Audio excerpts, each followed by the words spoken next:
5 দিন পর গত রাত থেকে লঞ্চ চলাচল শুরু হয়েছে ঢাকা বরিশাল সহ অভ্যন্তরীণ সকল রুটে। অবশেষে বিভিন্ন এলাকায় আটকা পড়া যাত্রীরা তাদের গন্তব্যে যেতে পেরেছেন। বিস্তারিত জানিয়েছেন বরিশাল প্রতিনিধি হুমায়ুন কবির।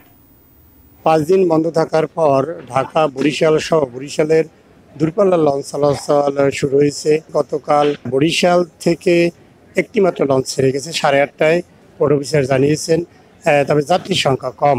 আর এছাড়াও বরিশাল নয়, যে বরিশাল ছাড়াও পটুয়াখালী, ঝালকাঠি, পিরিজপুর, বরগুনা ও ভোলা থেকেও লঞ্চ ঢাকা ছেড়ে গেছে। তবে আমি যে জিনিসটি বলতে পারি যে লঞ্চ চলাচল শুরু হলেও যাত্রীর সংখ্যা আমরা কম দেখতে পাচ্ছি।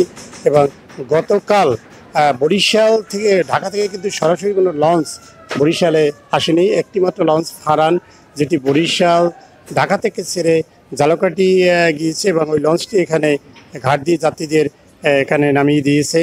আর আমি এখন রয়েছি বরিশাল লঞ্চঘাটে বেশ অনেকগুলি লঞ্চ রয়েছে, ঢাকাগামী লঞ্চ। কিন্তু আমি যতদূর জানতে পেরেছি আজকেরও একটি মাত্র লঞ্চ থেকে ঢাকা দিতে ছেড়ে যাবে, কারণ যাত্রী সংকটের কথাই বলছে লঞ্চ কর্তৃপক্ষ। অনেক জায়গায় যে মানুষ আটকা পড়েছিল, রুগীরা আটকা পড়েছে, তারাও এই লঞ্চ চলাচলের কারণে তারা যার যার গন্তব্যে পৌঁছতে পেরেছে।